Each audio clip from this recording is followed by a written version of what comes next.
Hey everybody, it's 8 o'clock Wednesday night, and you got me and the new form of the Mutt and Jeff show with me and my brother G uh, G Douglas Miller. It's Wednesday night. It's In Touch with the Miller Boys, your weekly talk show. We discuss what's on our minds, and usually it impacts what's going on with the African American community in the city of Fresno and the surrounding area. Um, so guess what? This is the first time in about 6 months now. I haven't started off a show with vote, vote, vote, and census, census, census. Because if you still got your ballot at home, you need to go use it as a coaster. Go get your coffee or your drink, your water bottle, whatever it is. Put them on the table and put your glass right on top of it because it does you You're no. fired. You didn't do your civic duty. You didn't do it no good. No, they could have voted online. Could have If voted they got online. their if they got their ballot still, no. Could have voted online. They could Yeah. have gone to the vote center. I guess it's not online. They could have went to the vote center and cast their vote in that way. But anyway, if you still got your ballot at home, any of your election materials, you can use it as a coaster. That's what it'd be most effective as Or now. you can give it to the sun. Oh, it's on this side.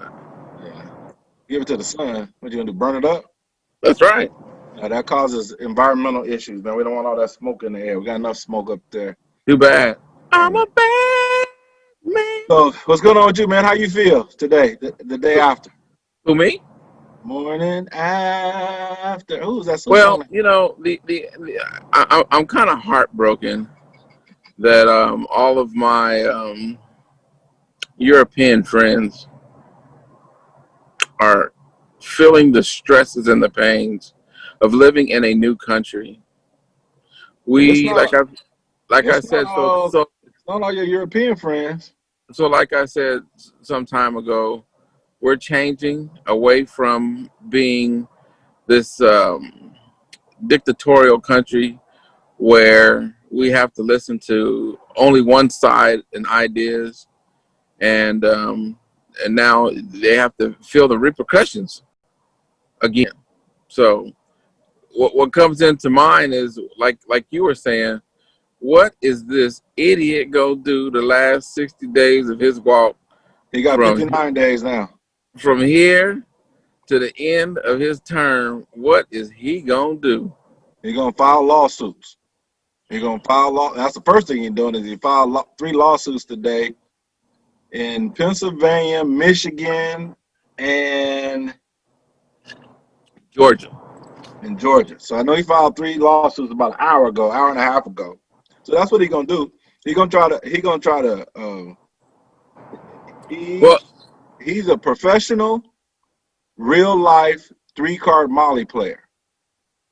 And in America, we just found out what card is the red card. And now that we know what a red card is, and he know that we know what a red card is, what do you do? That's his dilemma. He's been playing 3-card Molly the whole time. You know how that game is played, right? 2 black cards, show me the red, show me the red, show me the red, show me the red. If we, as the customer, find out what a red card is, that the dealer ain't got but 2 things to do. Keep trying to persuade us that we don't really know where it is, although we both know it is, or you got to pay out. He ain't going to pay out. He's going to keep playing this shell game until the wheels fall off. And he got so 59. so do you think that the United States is at a place where they would feel comfortable putting a um, president in jail? Yes. Here's why. The Republicans have painted themselves into a corner. Well, I guess it ain't all of them, but America has painted the Republican Party into a corner. Because what could have happened, an easy way to do it is had we won the Senate, to put him back up on impeachment charges, impeach his ass, get him out. He will resign before he got impeached, just like Nixon. We got the goods on you, dude. Either you resign or we're going to impeach you. He resigns.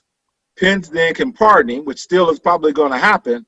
But then at least America can save face, and Donald Trump and the Republican Party can save face. But the Senate is now, it looks like the Republicans are going to retain the Senate. So they can't impeach him. They have no hammer with the impeachment. So yeah, his ass is, he'll be the first either United States president or former United States president to be indicted on criminal charges.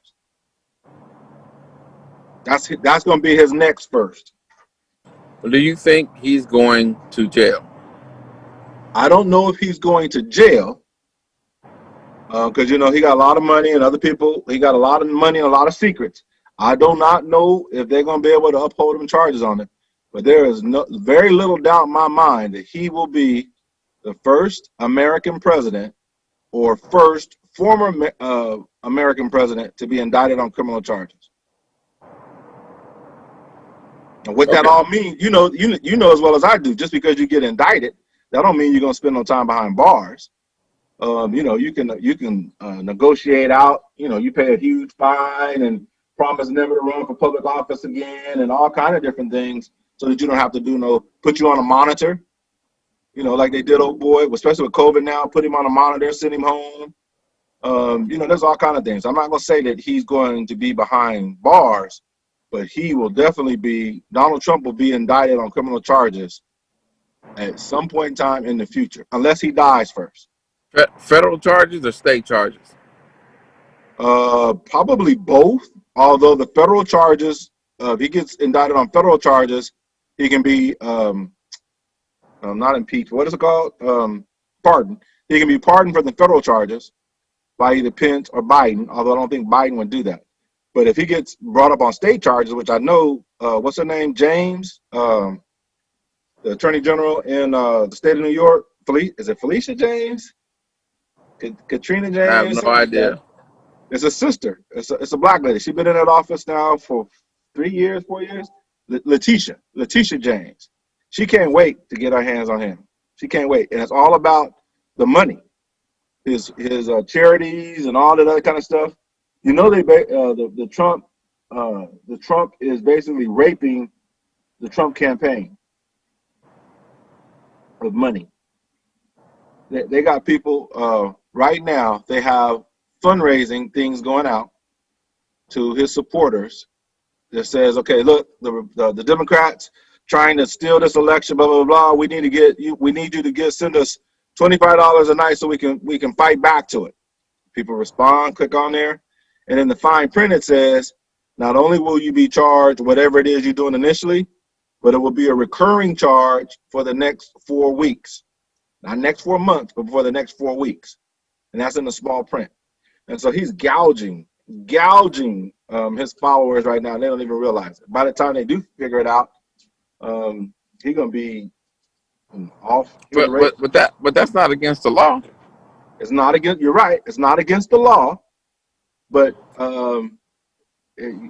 at some point in time, his followers are going to say, look, this dude, I drank the Kool-Aid, and this dude, he wasn't everything I thought he was supposed to be. I disagree.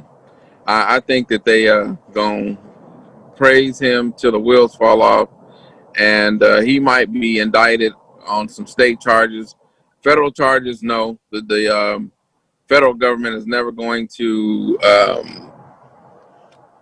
act on that level with an ex-president. It will look bad for any and everybody, and them Caucasians ain't gonna do that. They just are not gonna do it. If he was Obama, they would have went and got him.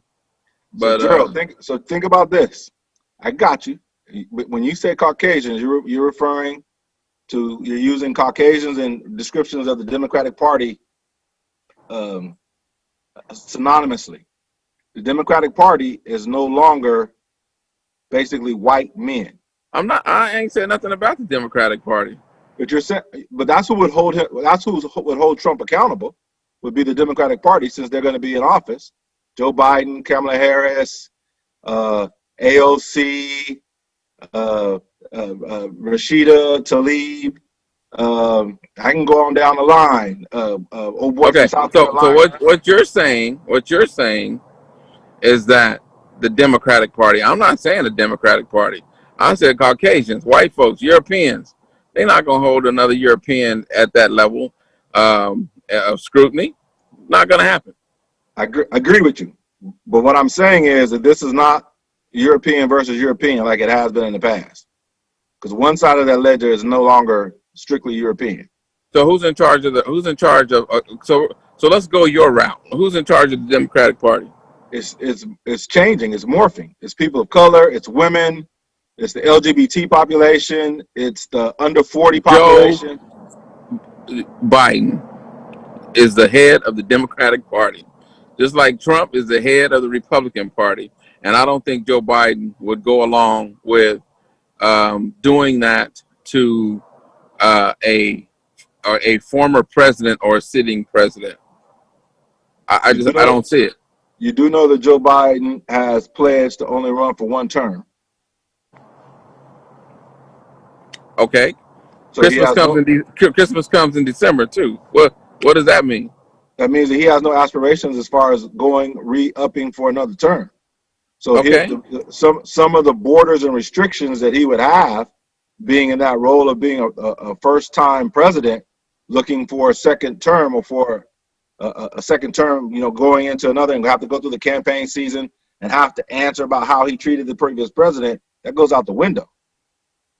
And so I'm not saying it's not going to happen. I'm not saying that Joe Biden may cower down and not do it, but I'm just saying that his mindset is going to be different because he's not campaigning again. And so that was one of the commitments that he's shared with inside of the Democratic Party, is that he basically, in his mind, he sees himself as a savior for the Democratic Party, for not only the Democratic Party, but for the United States of America. He sees himself as a savior. And so he's going to I can see that. And he wouldn't want to tarnish his legacy by going after another Caucasian man and putting the screws to him and running around have the finger pointed at him saying that you did this to one of our own. No. So the last time, it has happened historically, Drew. That's what happened with Nixon. You do know the whole thing with Nixon, right? Did Nixon break the law? He did. He had breaking. So how come they stopped? How come they stopped one step before sending him to prison? He never was indicted because the Democratic Party was pushing. They had all the evidence. They had people who was actually part of Watergate who explained. They found those tapes of him talking about Watergate and stuff. So they had the hooker on tape. So what happened is the Republicans up to that time was saying, no, it's a witch hunt, it's a witch hunt, until them damn tapes came out. And when the Republicans then heard the tapes, Barry Goldwater and I forget the other gentleman's name, basically had a conversation with Nixon. Hey, look, man, this is going to be bad. We can't defend you any longer. We've done all we can do. We got these tapes. We can't get away from these tapes. So we suggest to you that you resign before you get indicted on these breaking and entering charges. And so that's why he was not impeached and removed. Because the fellow Caucasians gave him an out. Correct. Okay. So that's got to play out in this situation. And I don't see Donald Trump getting an out. I don't. You know who messed that up for him? Bush Jr. When Obama let Bush Jr. go on his war crimes, the things that he was doing, the Democratic Party still is reeling from that. They thought that Obama should have went after him, made the charges, and then let it play itself out in court. Like I said, just because you get indicted, that doesn't mean that you're ever going to spend time behind bars. But it does mean that you get labeled as a criminal. And so the Democratic Party has never let that page turn. I just don't believe that all the stuff that Donald Trump has done, I cannot see the Caucasians in America, the women, the gays, the blacks, the Latinos. I just can't see them letting him off. I see them making the charges, Maybe it's minimal charge like they did with impeachment. They made minimal charges in his impeachment case. 3, I think, when it should have been 12 or something like that. They make minimal charges to put it in there, and then that gives them leverage about how they deal with him futuristically. So I just, that's my own gut feeling. I don't know that from any, and I don't have no conversation with anybody inside in the circles, but just what I'm watching and what I'm taking in. I think they're going to make an example of this dude. In particular, here's another indicator. If he's on his P's and Q's the next 59 days, maybe they consider doing what you're saying. But if he acts a fool, like Donald Trump has prone to do, act a fool in these next 59 days, he's gonna have to leave. He's gonna be he's gonna have to go. He's gonna have to be use his dual citizenship with his wife in Slovakia in reverse, because he can't be here. He can't be here, and I don't think he can go abroad either, because he got too many. There's too many people abroad that he owes. He owes either money to, or he owes debt to. Not favors to, I guess I should say, not debt, but favors to. But it's gonna be interesting. I'm in the caboose. I'm along for the ride, man, because this is gonna be the next 59 days. It's gonna be incredible. It's gonna be incredible. No, he's gonna be a powerless pigeon with no wings, no feathers. He gonna squawk, and they just gonna look at him and walk on by him, and he's gonna be a disgraced individual, and that's about the size of Donald Trump. These folks that are following him out here, they might pitch a bitch, make a stink, but yeah. It's funny to me. Donald Trump got, and I stayed up late last night, unfortunately. But he said it's a shame that they still counting ballots in Georgia and in Pennsylvania. They need to stop counting ballots now because it's not an election. But he wanted them to finish the counts in Wisconsin and I think it was Michigan, Arizona, because he's behind in Arizona. Yeah. So there was two states where he was up slightly. That he was up, Pennsylvania and Georgia.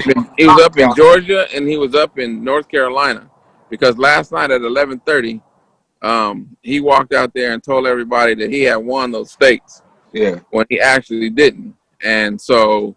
And you know the word is that there's a real likelihood that he's going to lose Georgia, because the ballots that they got coming in now is all in the Atlanta metropolitan area of the county. And his lead has gone from 600,000 votes or something like that earlier today down to less than 100,000. I want to say it's like at 60,000 or something like that. So it's a huge dent, and they still got 6 or 7% of the ballots that they still need to count. So they said it's not off the radar that he loses Georgia. Pennsylvania, they think that Biden is going to close because of the ballots are coming out of Philadelphia County, which is where Philadelphia is, but they don't think it's a big enough. He has to win like 70-something percent, 80-something percent or something like that of the Philadelphia ballots to come in order to close the gap. Whereas in Georgia, it's down to where it's basically. If he wins Arizona and Nevada, he got 270 and it's over with. Yeah, it's over. So he already got Arizona. Arizona got called for him.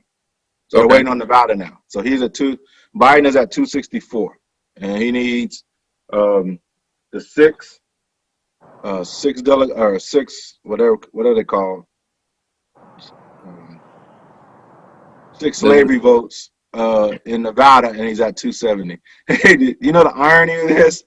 Now this is funny. I don't know if this is true or not, but one of my radio shows, they were talking about this today. They said, here is the ultimate irony in this, that the reason why Joe Biden is going to get to 270 easily is because he picked up one vote in Nebraska, in Omaha.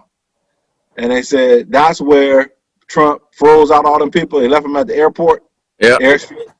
And so it's like, isn't that irony that they left them people out there to freeze, and he don't get that one, what is it called? Not congressional delegate. Delegate, the electoral college delegate. he gonna lose. He lost that one, and the other one is that he basically shit on McCain in Arizona, and the Yeah, whole state of Arizona then flipped on him. He said yeah. those could be um, his two political nightmares when analysis all comes in as to what happened.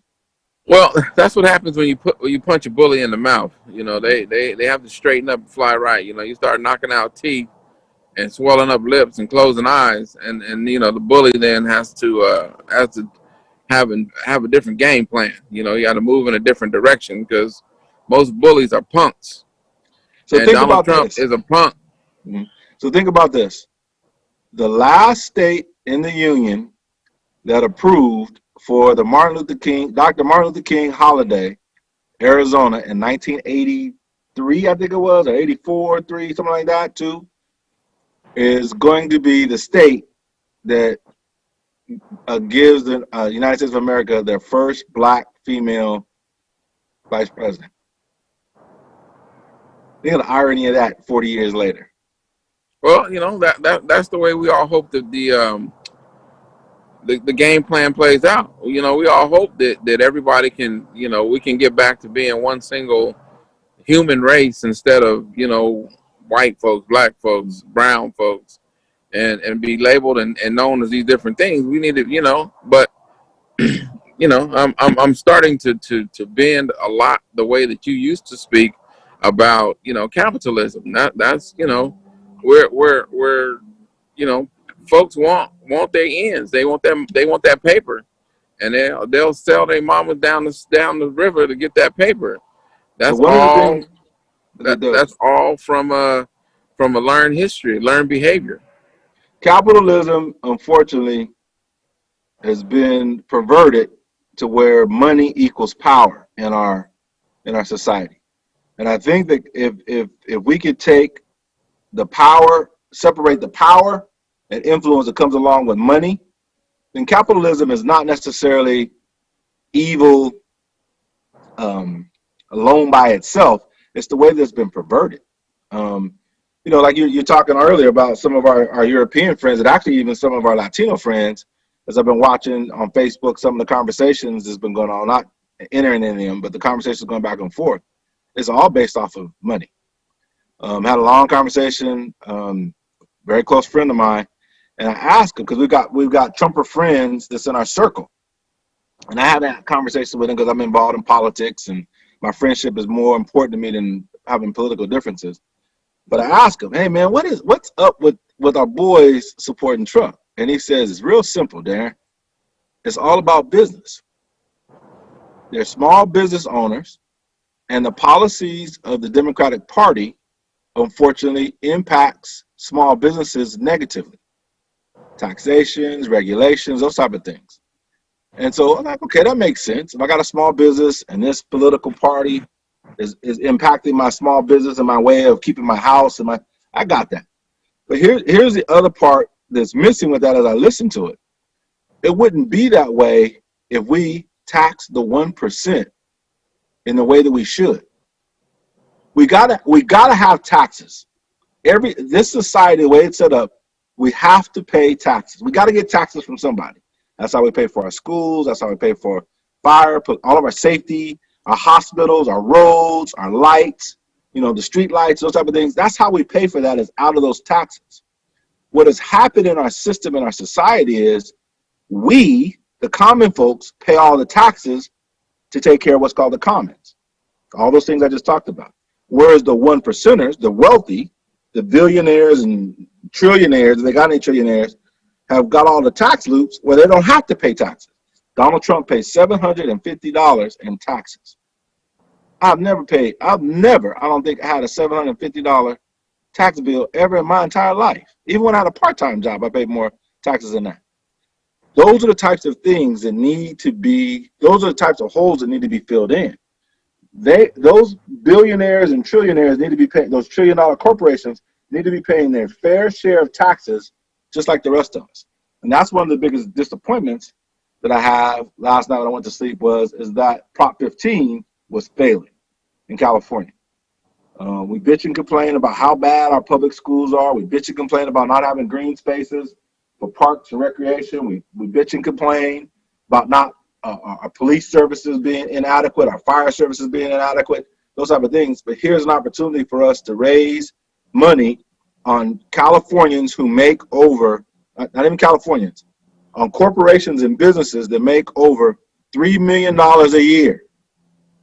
Not homeowners and us common folks. This is about the wealthy paying their fair property taxes to be able to underwrite and fund those common resources that we need in our communities. And it's failing in California. I just can't understand the mindset behind that. We criticize on one end. Well, the mindset is that the poor people, the common people, they all want to be like Mike. They all want to be like LeBron. Yeah. They all want to be like IBM. They all have inspired to be like Apple. They all inspire to be like Amazon, not understanding that you're contributing. Like Walmart, they don't understand that there has to be a common goal and a common good for everybody. You just can't take. And our society now has been educated into to wanting, everybody wants to have the big nice car. Everybody wants to have the this, the that, and the other. It's no different than in nature. If you watch animals in nature, the peacock wants to be the biggest and the prettiest peacock so that he can, lure the female peacock. The silverback gorilla wants to be the biggest and the strongest and be different so that he can lure, the elk wants to have the biggest home. There's no difference. The problem is that we barter with the things that we should covet the most, and we put we're humans and we have intelligence, and instead of putting emphasis on all these superficial things, we should be putting our interests in everything, monies and intelligence and energies into other things instead of just trying to capture the big nickel. I got you. Hey, have you seen that meme comparison between LeBron James and I think it's Sue Bird? I think that's who it is in the WNBA. They've been professional basketball players, NBA, WNBA, for the same amount of time, 17 years. They both have 4 championships. They have similar MVPs and first teams and all that kind of stuff. But when you look at their paycheck, LeBron got $32 million for this past year. She got like $350,000 or something like that. So I hear what you're saying. When you say they want to be like Mike, they want to be like LeBron, I got you. But our system, that's what I mean. And then what do? Because LeBron is the highest paid NBA player, we put him on a pedestal. He could be an asshole. He's not. I'm not just saying as an example. He could be an asshole, but because he's the highest paid NBA basketball player, he's put up on a pedestal because of not who he is, but because of the amount of money that he has. And so, yeah, but that's conditioning. That's the social conditioning and construct that America buys into, the free market. That's all a system of capitalism. Well, if everybody is running around like that in the free market and gouging and taking, we're gonna be, that's why the homeless crisis is going up. Everybody can't, and all these people that have these small businesses, they're going to go out of business. You know why? Because the homeless people are going to run in there and take all their stuff. It's going to be like on Judge Dredd when they pop up out the Taco Bell, run into Taco Bell and steal all the food. Yeah. That's a precursor to a society that is out of control. Right. And people, they don't understand, my thinking, but like I said, when they put Trump put the Amy Barrett Coed on the thing, and my question was, I wonder who's going to kill her, because when you oppress and suppress a person long enough, they have to act out. If you're hungry, you're going to take the risk to feed yourself. You're going to take a risk to shelter yourself. That's a survival instinct. Correct. But when you're forced into a survival instinct on a daily basis, or you're made to feel, inferior on a daily basis, something's got to give, But what you're talking about happens on a regular basis. That goes back to the PTSD that they're saying the kids that are living in the inner city go through. They're in survival mode for most of their lives. When your body goes through, it's in survival mode all the time. Your adrenaline levels are always up. There's other types of things, chemical things that happen in your body that never comes down. Right. So you're always at, on a scale of 1 to 5, you're always at 4. So you're always amped up. So that's how you respond to stuff. Whereas normal, quote unquote, normal people, we go through peaks and valleys. We get up to 4 because something bad is going to happen. Our adrenaline gets up. We're fight or flight. Well, when we get home, we're able to relax. Think about a person who's on the street. They're always at a 4 level, even when they're asleep, because they're worried about somebody coming and messing with them. They're worried about somebody coming and taking their stuff. Well, they don't sleep, and that is a technique that the police department and authority figures use, because that's been taught to them to force people into making mistakes. That's a tool that is used, forcing people into survival mode so that they make mistakes. And then when they make mistakes, then you can come behind them and fix the mistake, by either locking them up or fining them. And Exactly. that is a tool to garner revenue in our current society. Yes. I've never heard that. That makes sense. But these are. I mean, we've done 2 or 3 shows with Murray and your Cesar? Felipe. Oh, Yeah, Felipe. Okay. Felipe. Yeah, when they talked about the 5 or 6 different indicators of a child that's under stress and how they act and what they do, they are less. Talking about ACEs. It's more than that. It's like 15, 13, Okay. 15 ACEs, acute childhood. I forget what the E stands for. Yeah.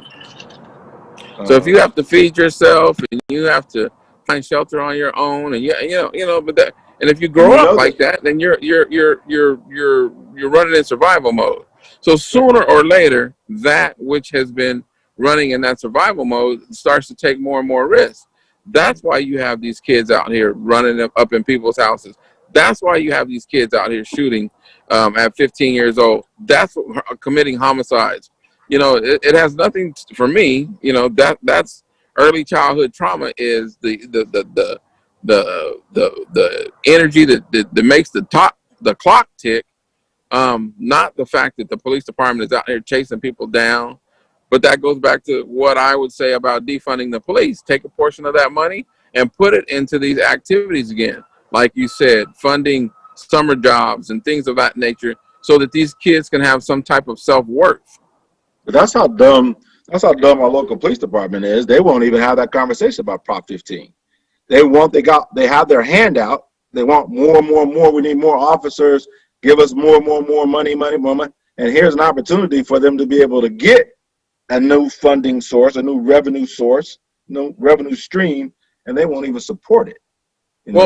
Because they're on top. They don't have to support it. It's back to, like I said about Donald Trump. They're on top. They believe they're on top until people start taking shots at the police. But they believe that they're an immovable force. So they don't believe that anybody's going to come and do that to them. Like Donald Trump doesn't believe that he's going to be indicted. He doesn't believe that somebody will actually come after him. That's where our society is and is going. So Remember, I still believe that one of the biggest factors of change in that mindset is that now there are more Americans under the age of 40 than over the age of 40. And so if the people under 40 are all stressed out and looking for a banana and a piece of bread, they're not though. All of our people under 40 ain't stressed out. We got some people under 40 that's doing very well. We have people. Okay, let's parse words then. If a quarter of the people, or the quarter of the population that is under 40 is stressed out, looking for something to eat and a place to live, and have to live on the streets and do these types of things, society is not going to be pleasant. Agreed. I just think that the mindset of what happens previous about, as you said, the Europeans allowing other Europeans off is going to change. And that's going to be the biggest factor towards that change, is that we are a younger society. And we're going to be a younger society for quite a while, for at least the next 20, 30 years, maybe even 40 years. And so I know that's going to have a huge impact on the way that Americans handle business, the way we operate. Who scares the Republican Party more so? What activist group scares the Republican Party more so than any other? You mean politically or just community-wise? It's a little bit of both. In the community, they're very fearful of Black Lives Matter. And I think that the reason why they're afraid of Black Lives Matter is not because it's black folks that's in Black Lives Matter, but because Black Lives Matter has become a multicultural, multi-generational, multi-characteristic organization. It's not just black. What you're saying is partially true. During the day, the infiltrators are hollering Black Lives Matter, but at night, then they suit up and they put on their black hats and their stocking caps and their masks, and their little white hands stick out the end of their little uniforms, and they turn into Antifa. And Antifa's going around fucking these people up, beating them in the head, burning their stuff down, doing all those kinds of things. And you can shake that big melon if you want to. Dude, and hype. So that is what? That's hype. Do you know what Antifa stands for? Do you know what Antifa stands for? Anti-fascist, maybe. Right. Anti-fascist. So anybody, just in theory, who would be against Antifa is pro-fascism. And who in this society is pro-fascism? The Donald Trumps of the world. The Republican Party, right? And the Donald Trump followers. So you're saying they're doing the bait and switch. They're supporting Antifa and what they're doing, but put them on blast in public, but they're encouraging their activities in the evening? So I don't know what the hell you just said. And I don't understand what you're saying either. So listen. So if you have the Republican Party and the 1% rich folks, which is the antithesis of fascism, that's where Donald Trump is trying to take this country, with him being the leader of the fascist sect. Correct. Your folks that you're talking about, the people under 40 that are the rebel rousers, are the Antifas. Ain't nobody 50, 60. No, dude. Yes, dude. Yes, dude. So think about what you just said, Gerald. The group is called anti-fascism. Against fascism. And Donald Trump is a fascism.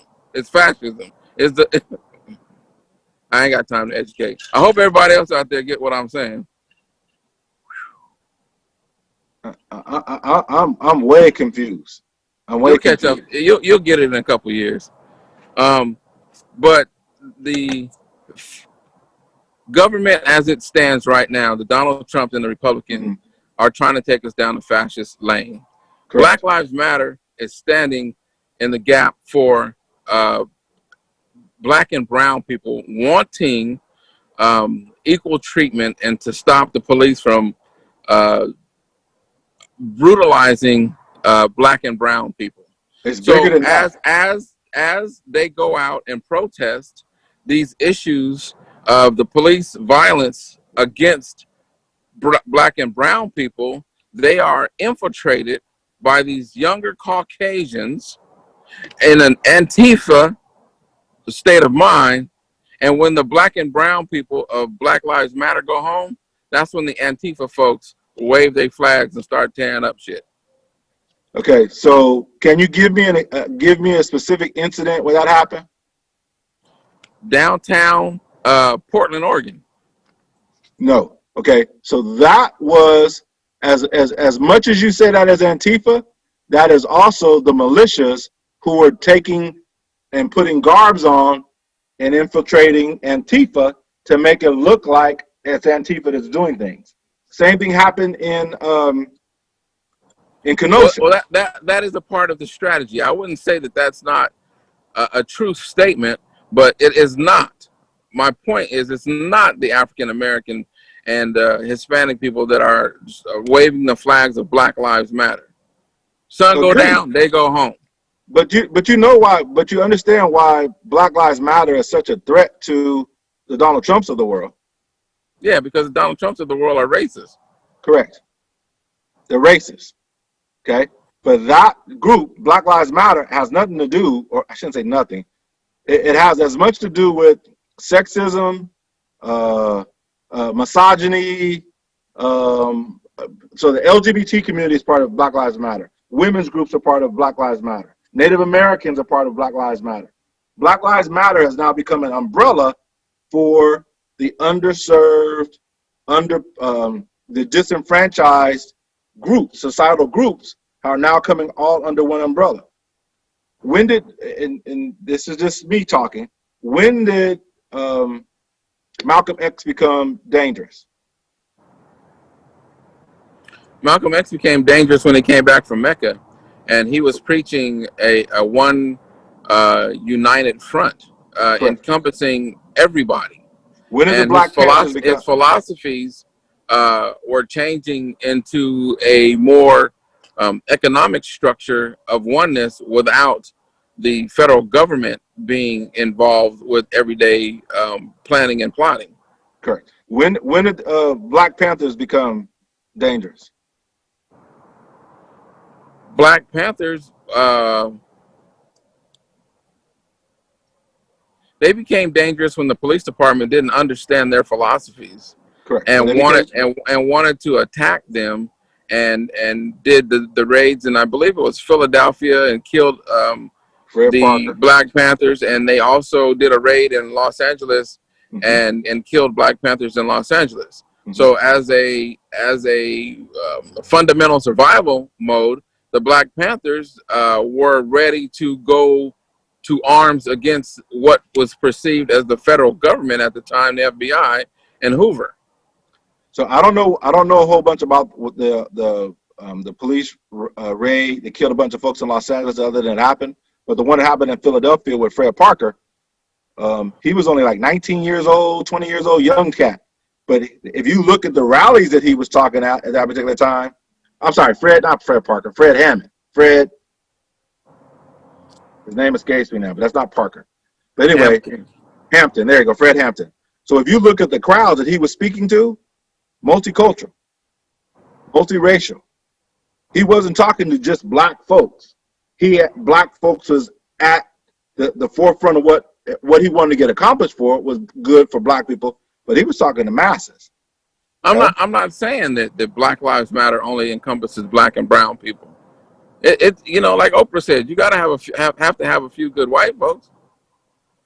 Okay, but what I'm saying is Antifa is white folks fighting other white folks, and that's what I was trying to explain to you about the charge of the Civil War a couple weeks ago. It ain't gonna be white folks against black folks. It's gonna be young white folks against other white folks with differences of opinions and ideas. I don't like fascist people, so I'm gonna go out there and I'm gonna break the corporate store windows of Gucci and Saks Fifth Avenue and Macy's and run in there and take all the stuff out of there.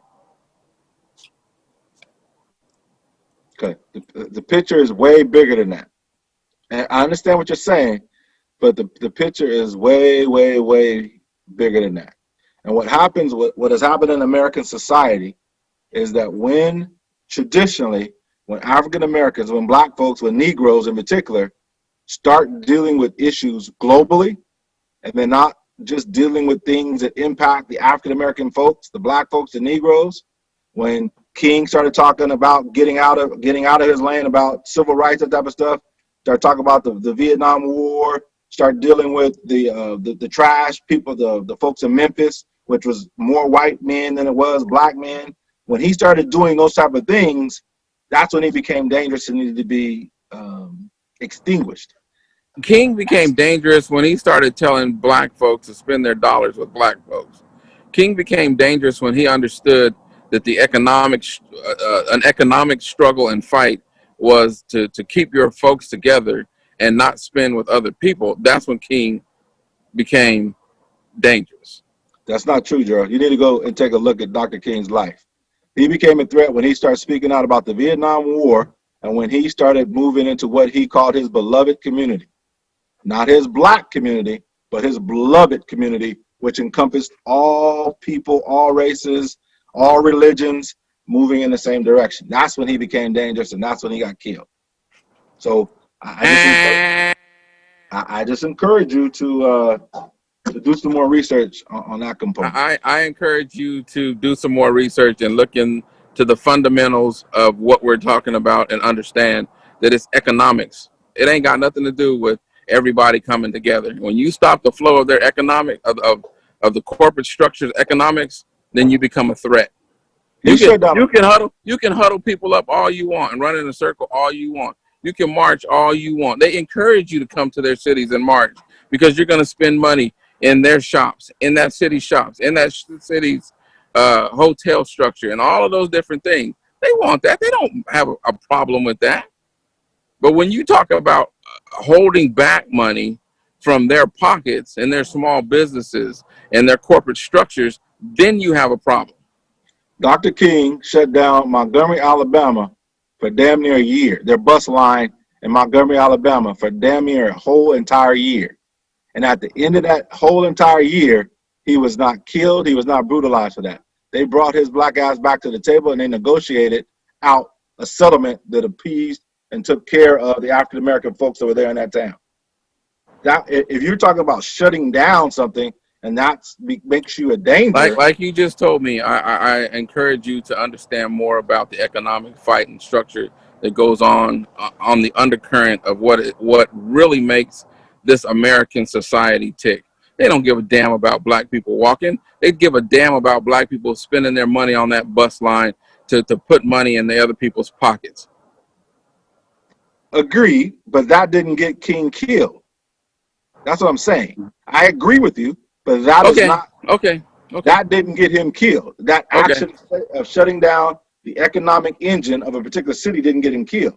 It was when he branched out, got out of his lane, criticizing the United States government about that Vietnam War and the beloved community component that he was moving forward is what got him killed. Okay. Like Malcolm X, like you said, when he came back before he went to Mecca, blue-eyed devil, white folks ain't shit. We need to do our economic. We need to spend our dollars inside of Harlem, and we need to take care of one person. He goes to Mecca, prays with Muslims of all colors, all shades, all languages, comes back as a different person after he does his Hajj, comes back, and then he is no longer preaching black, black, black, black only. Black, black, black should be the center, but it can't be only. Not when we're living in America. That's when he became dangerous.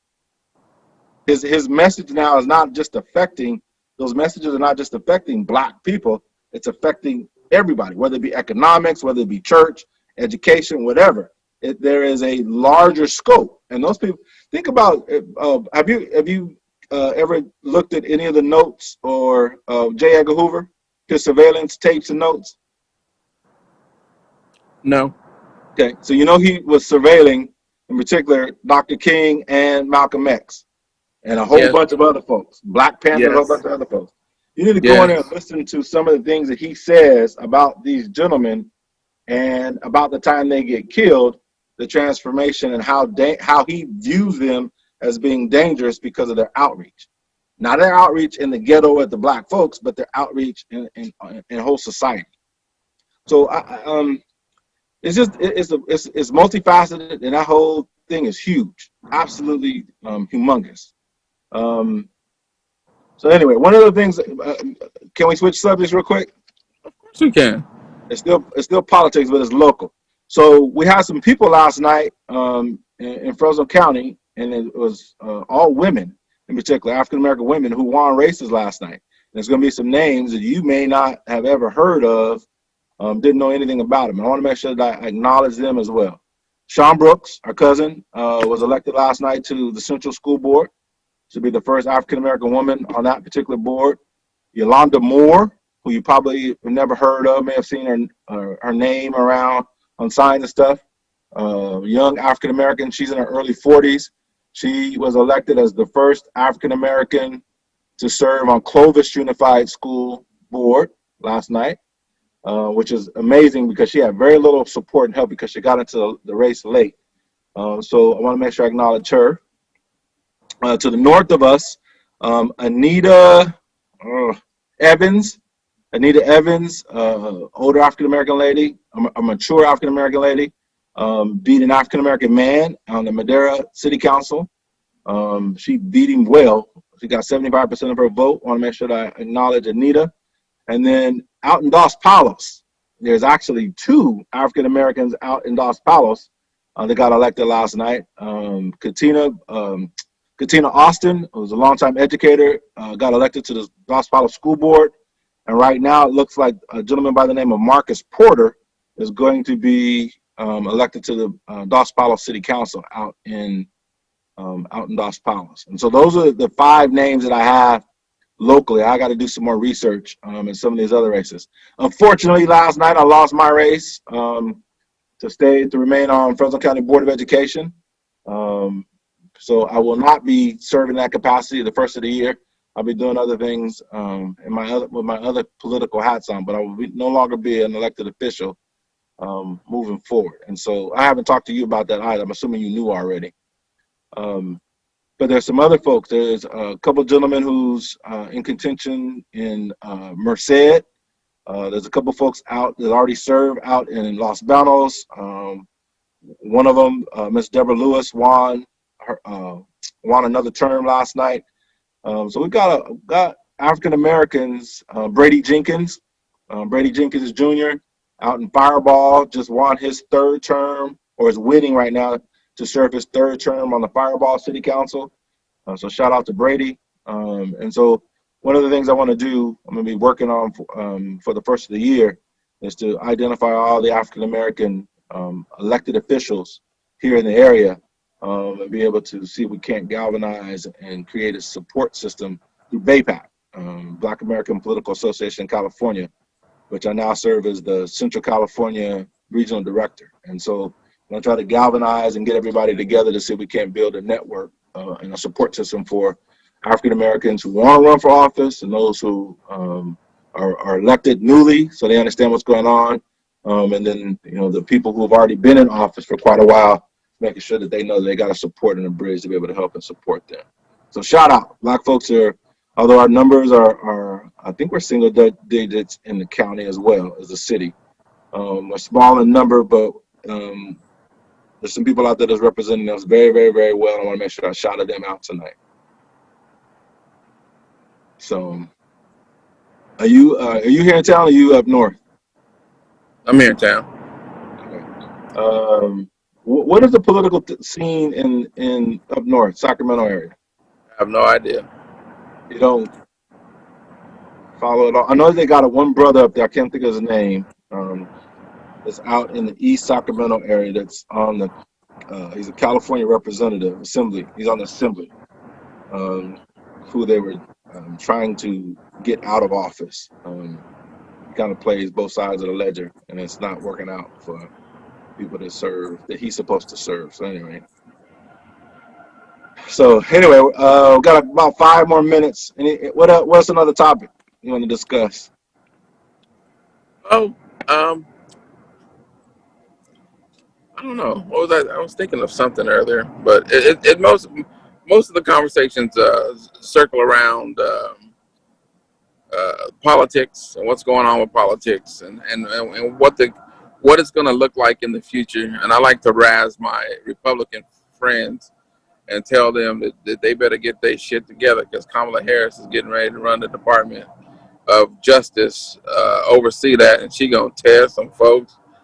And two, all that police shooting and corruption that's going on, that was going on under Donald Trump, it ain't gonna happen. I don't believe that that's gonna happen, and that usually sparks a pretty interesting conversation, because the wicked don't believe that they're wicked, and so hey, it is what it is. Okay, so check this out. Just real briefly, talking real last thing on politics. There's 4 states that's remaining to be called right now. Georgia with 16 electoral votes, Nevada with 6, North Carolina with 15, Pennsylvania with 20. And right now they're saying that Nevada is leaning towards Biden, so that's 6. He's at 234 or 264 now. That would give him 270. And then the other 3 are leaning right now towards Trump: Georgia, North Carolina, and Pennsylvania. If you add up all of those states, that's 31, 51.